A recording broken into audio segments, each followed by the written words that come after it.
नमस्कार दोस्तों, कैसे हैं आप लोग। टकाटक लॉकडाउन का मज़ा ले रहे हैं। हाँ यार, टेंशन तो हो ही रहा है, सभी चीज़ बंद है। कॉलेज कोचिंग वगैरह पढ़ाई बहुत डिस्टर्ब चल रहा है। खैर कोई बात नहीं है। बायोलॉजी अड्डा में आप लोगों का स्वागत हम कर रहे हैं।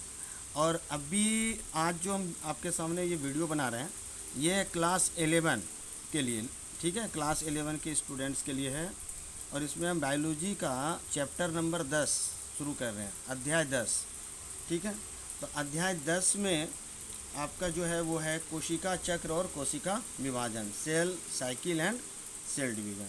तो इसके बारे में हम बात कर रहे हैं।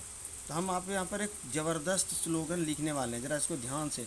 हाँ, एक चीज़ और, आप लोग सभी जितने भी हैं फटाफट से अपना अपना कागज़ कलम कॉपी सब कुछ रेडी कर लीजिए, यानी पेन और पेपर रेडी कर लीजिए। मेरे साथ ही नोट्स बनाते चलेंगे।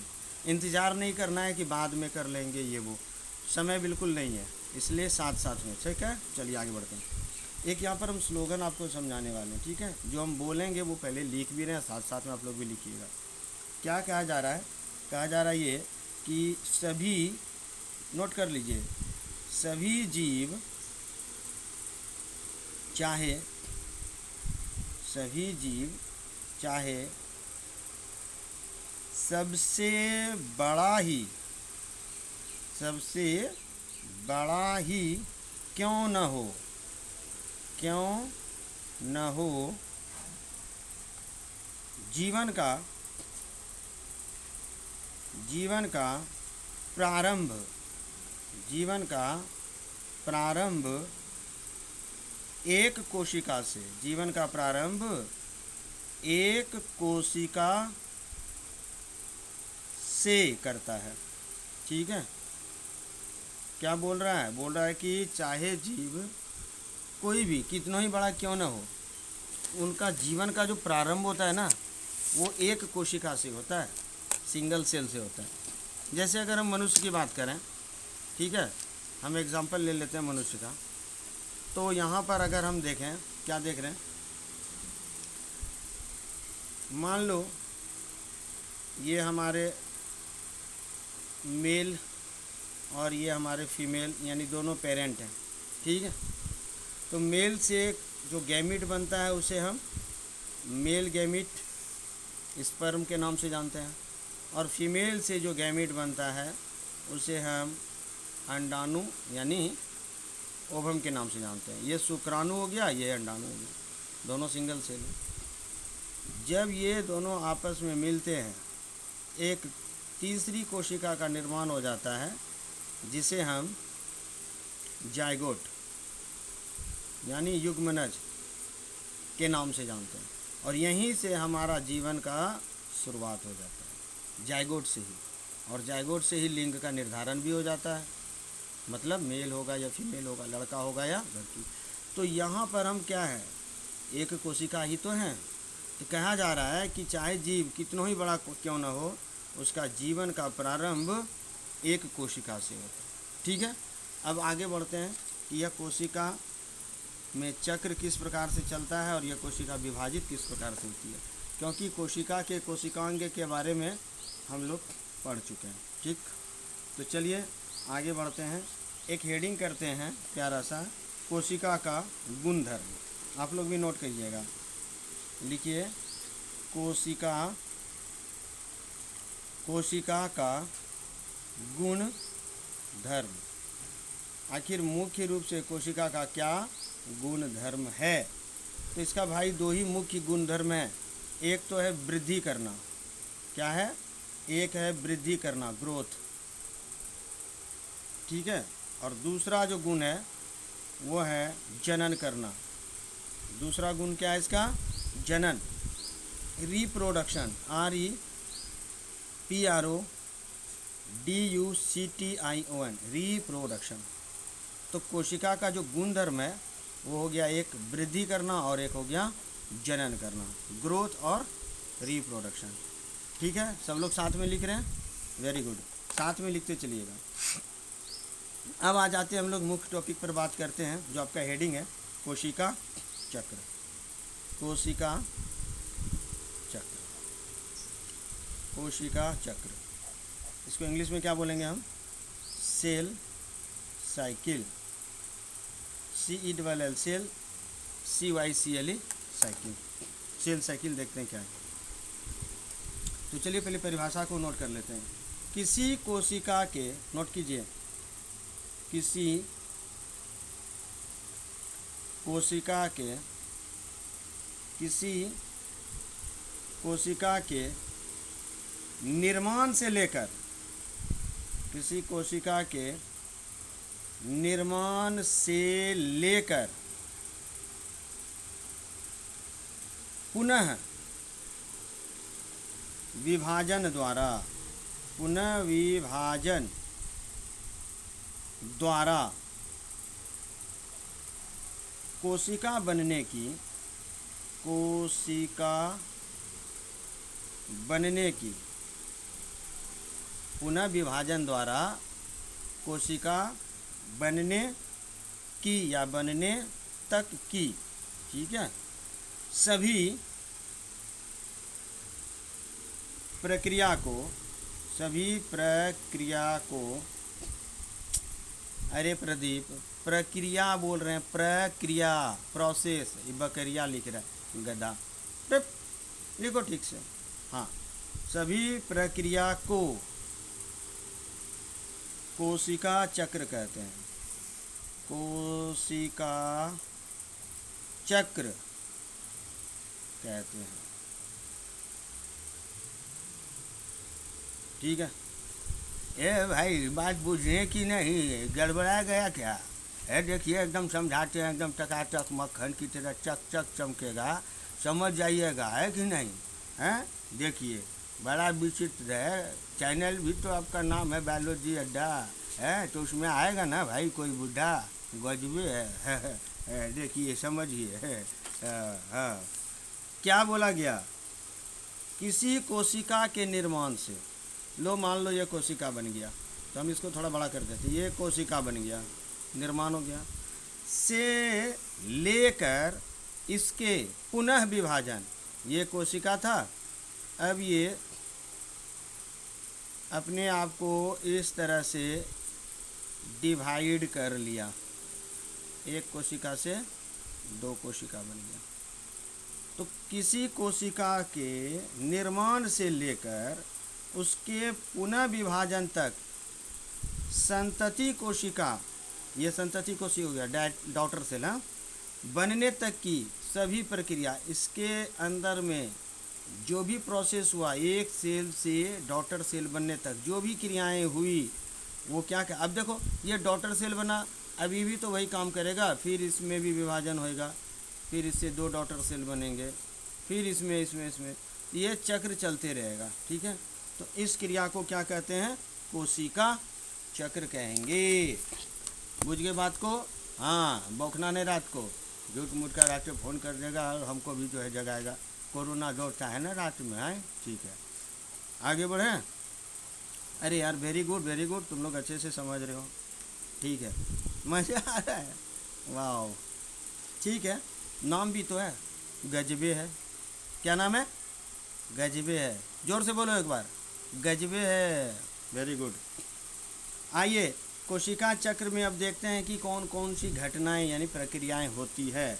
तो एक खूबसूरत सा हेडिंग क्या बनाएंगे, लिखिएगा, कोशिका चक्र,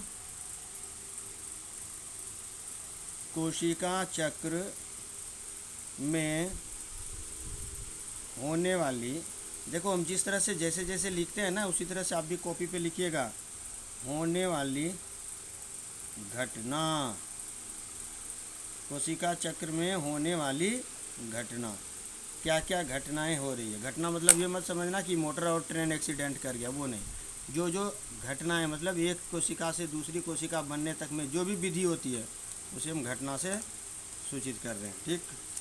तो चलिए पहला क्या है, पहली घटना होगी कोशिका विभाजन। पहली घटना क्या है भाई साहब? कोशिका विभाजन। पहली घटना क्या हो गया? कोशिका विभाजन।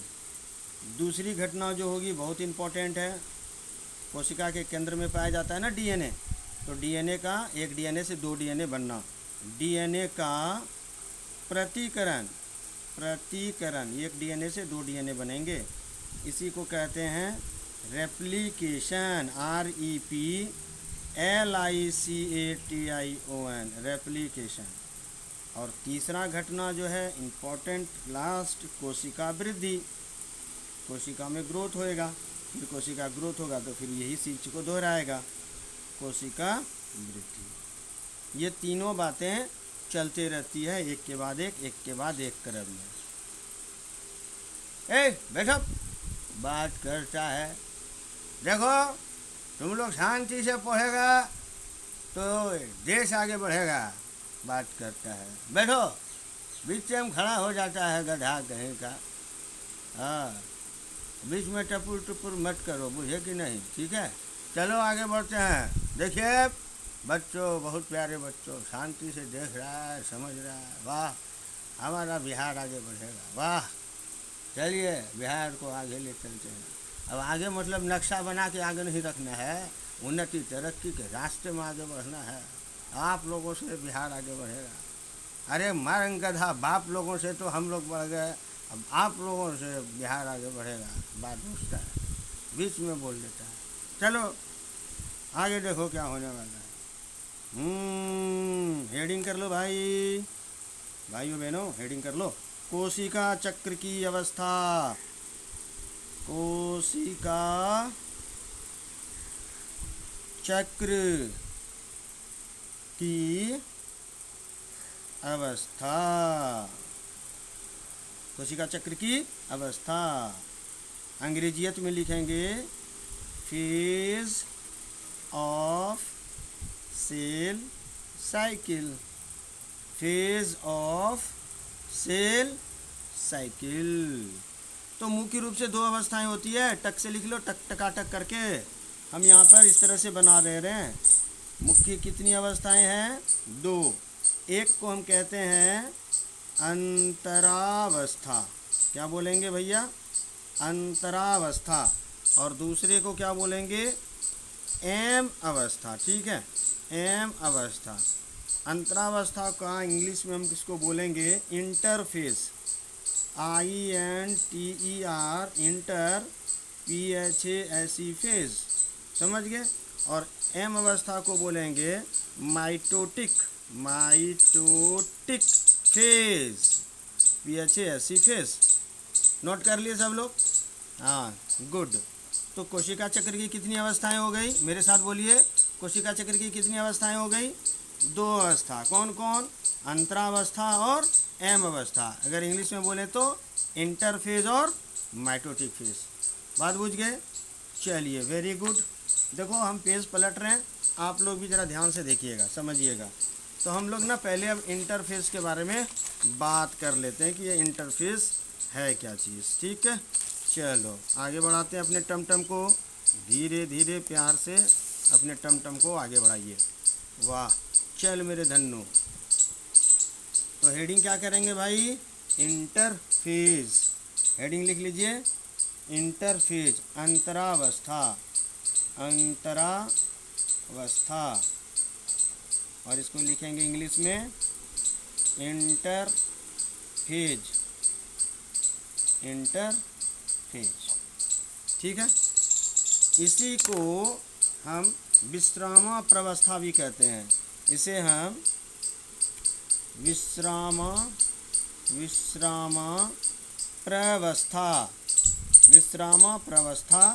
कह सकते हैं। इसको अगर हम दूसरे इंग्लिश में अगर हम बोलें तो resting phase, RESTING, resting phase.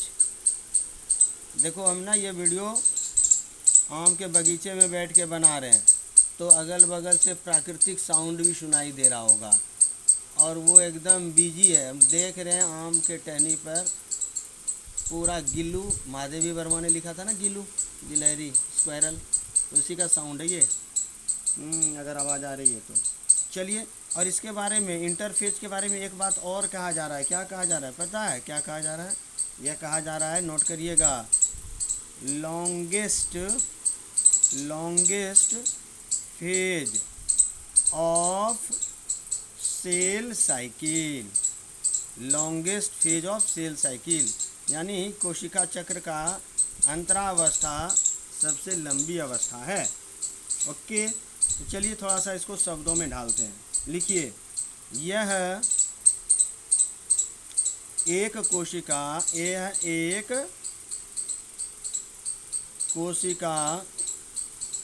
विभाजन, यह एक कोशिका विभाजन के अंत से लेकर, कोशिका विभाजन के अंत से लेकर दूसरी कोशिका विभाजन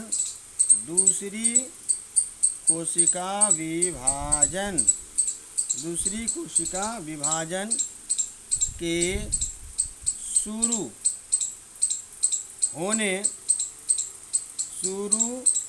होने के बीच की अवस्था है। शुरू होने के बीच की अवस्था है। ठीक है, क्या बोला गया? यह एक कोशिका विभाजन के अंत से लेकर दूसरी कोशिका विभाजन के शुरू होने की अवस्था है। मान लो कि यह कोशिका विभाजन का प्रारंभ हुआ, स्टार्ट किया, ये सेल है ना, इसमें विभाजन होना शुरू हुआ, और ये होते होते जब ये लास्ट हो गया, मान लो विभाजित होकर के दूसरी कोशिकाओं में बदल गया, उसके बाद फिर दूसरा कोशिका जो बनेगा वो जब स्टार्ट करेगा सेल डिवीज़न, तो वहाँ तक की, यानी पहले से अंत तक के और दूसरे के प्रारंभ होने के ठीक पहले तक की अवस्था इंटरफेस कहलाती है। ठीक है, चलिए, तो कौन कौन सी अवस्थाएं हैं, इसको कितने अवस्था में बांटा गया है, तो हम यहाँ पर लिखेंगे नीचे फिर लाइन में, इसके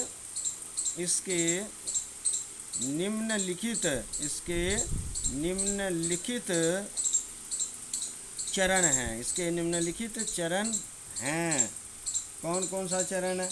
तो सबसे पहला है नंबर एक, सब लोग मोबाइल देख, G1 फेज, इसको G1 फेज कहते हैं। नंबर 1 को क्या है G1 फेज? इसको ग्रोथ पीरियड भी कहा जाता है। क्या बोलेंगे इसको? Growth period, GROWTH, growth PERIOD period, इसे ग्रोथ पीरियड भी कहा जाता है G1 फेज को। तो क्या क्या बातें होती है इसमें ग्रोथ पीरियड में? तो भाई देखो, पहली बात तो यह होगा कि इस फेज में, नोट कीजिए, इस फेज में कोशिका विभाजन होने के लिए तैयार रहती है। इस फेज में कोशिका विभाजन होने के लिए तैयार है, यानी लड़का जो है शादी के लिए मान गया है, भाई चलो रेडी, शादी के लिए तैयार हो गया। दूसरा बात क्या होगा, इस फेज में, कौन से फेज में? G1 फेज में, याद रखिएगा ये बातें इम्पोर्टेंट है। इस फेज में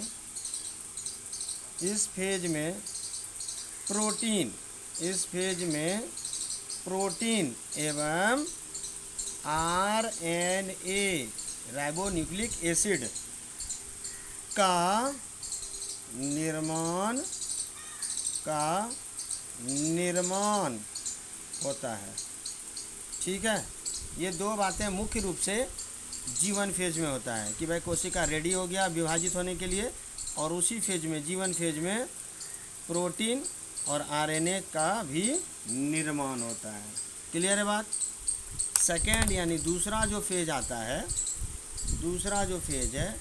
उसे हम कहते हैं S फेज। क्या बोलते हैं उसे? S फेज को हम कह सकते हैं synthesis phase, SYNTHESIS, synthesis phase. ठीक है, नोट कर रहे हो ना सब लोग? Very good, synthesis phase. अब देखो इसमें क्या क्या घटनाएं होती है। पहला बात, यह जो फेज है यह क्या है, G1 और G2 के बीच का है। यानी पहले लिख लेते हैं, लिखो तो G1 एवं G2 के बीच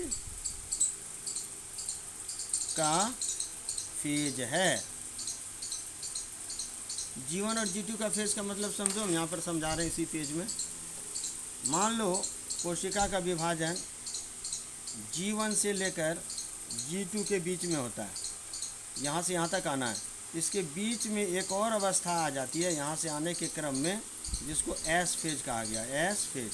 तब ये फिर जाएगा G2 में। तो G1 और G2 के बीच का जो फेज है उसे एस फेज यानी सिंथेसिस फेज कहते हैं। ठीक है जी, चलो आगे बढ़ते हैं। दूसरा घटना इसमें क्या होता है, एकदम ये भी आई है, याद कर लीजिएगा, पीछा नहीं छोड़ने वाला। यहाँ मतलब एस फेज में, यहाँ डीएनए का डुप्लीकेशन वही लिखे थे ना, प्रतिकरण। आपको पहले लिखा है ना, पीछे देखो जरा, पीछे चले जाओ, कोशिका चक्र में होने वाली घटना, वहाँ पे जरा जाके देखो, दूसरा पॉइंट में क्या लिखा हुआ है, प्रतिकरण। वहाँ पर आप लिखे होंगे इंग्लिश में रेप्लिकेशन, तो उस रेप्लिकेशन को डुप्लीकेशन भी कहते हैं, प्रतिकरण। इसको कटा हुआ मत समझिएगा, प्रतिकरण, ठीक है। यानी एक डीएनए से 2 डीएनए बनना, प्रतिकरण। या हम इसको द्विगुणन भी कह सकते हैं, द्विगुणन होता है। एस फेज में ही डीएनए एक डीएनए से 2 डीएनए में बदल जाते हैं। ये आगे हम देखेंगे कि डीएनए कैसे बदलता है, ये अगली कक्षा में है। फिलहाल इतना समझिए, आगे बढ़ जाते हैं। इस फेज में जो कोशिका आप लोग पढ़े होंगे, कोशिकाओं में जो है सेंट्रियोल पाया जाता है ना, तारक का जिसको बोलते हैं। तो वह क्या होता है, उसका भी द्विगुणन होता है, 1 से 2 बन जाते हैं। लिखेंगे सेंट्रियोल, जिसका कि हिंदी होता है तारक काय। सेंट्रियोल यानी तारक काय का द्विगुणन होता, ठीक है। अब आ जाते हैं, ये एस फेज था। हम देखो यहाँ पर मुख्य बातों को लेकर के चलेंगे। अब तीसरा जो अंतिम फेज है, फटाक से उसको भी देख लेते हैं। तीसरा वह है G2 फेज। कौन सा फेज है भैया, G2 फेज। नोट कर रहे हो साथ में ना, ठीक है। देखिए इस G2 फेज में क्या क्या घटनाएं होने वाली है। नंबर 1, इसमें बोले तो G2 फेज में इसमें और अधिक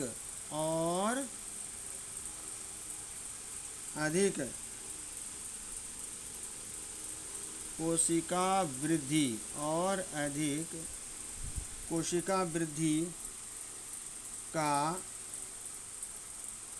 विकास होता है, ठीक है। इसमें और अधिक कोशिका की वृद्धि का विकास होता है। नेक्स्ट पॉइंट है, यहाँ पर भी अब प्रोटीन और आरएनए, तो किस प्रकार के नए प्रोटीन एवं आरएनए का निर्माण होता है, ठीक है। नेक्स्ट चलें, सब लोग लिख रहे हो ना साथ में, हाँ ठीक है, ओके। एकदम धीरे धीरे मक्खन की तरह एकदम, हाँ। नेक्स्ट पॉइंट क्या है, नोट कीजिएगा फटाक से। नेक्स्ट पॉइंट है स्पेंडिल फाइबर। स्पेंडिल आप लोग कोशिका में देखे होंगे, कोशिकांग वाले चैप्टर में। स्पेंडिल फाइबर के निर्माण के लिए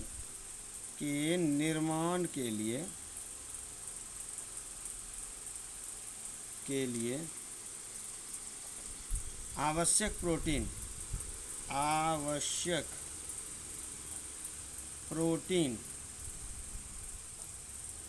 का संश्लेषण, आवश्यक प्रोटीन का संश्लेषण होता है। ठीक है, ये क्या है, स्पेंडिल फाइबर समझिएगा। ये कोशिका बनाए और यहाँ पर बन गया सेंट्रियोल, दो अलग अलग ध्रुव में, और इसके बीच में जो पतले धागे के और किरण की तरह एक रचना बनती है जहाँ पर कि ये गुणसूत्र को पकड़ के रखती है। ये जो बना हुआ है ना डॉट डॉट डॉट, इसी को कहते हैं स्पेंडिल फाइबर। आगे आएगा, चित्र में आएगा, हम लोग डिटेल में पढ़ने वाले हैं। और एक और पॉइंट नोट कर लीजिए जो इम्पोर्टेंट है, देखेंगे G2 फेज में ही, G2 फेज में ही क्या होता है, माइटोकॉन्ड्रिया, माइटोकॉन्ड्रिया कोमा क्लोरोप्लास्ट का भी डुप्लीकेशन होता है। ठीक है, तो ये यहाँ तक आज के वीडियो में हम लोग यहाँ तक पढ़े हैं कि शुरुआत से हम थोड़ा सा हल्का सा रिपीट कर दें।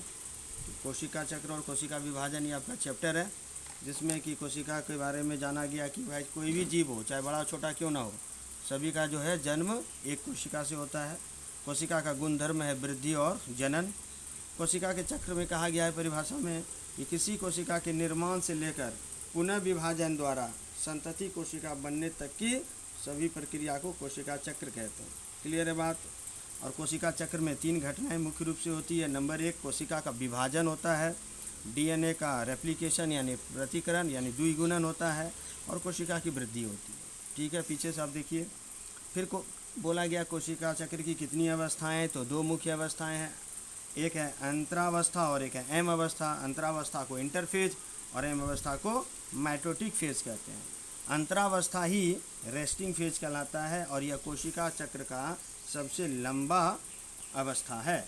कौन? इंटरफेज। इसमें ना 3 चरण होते हैं, G1, S और G2। G1 फेज क्या है?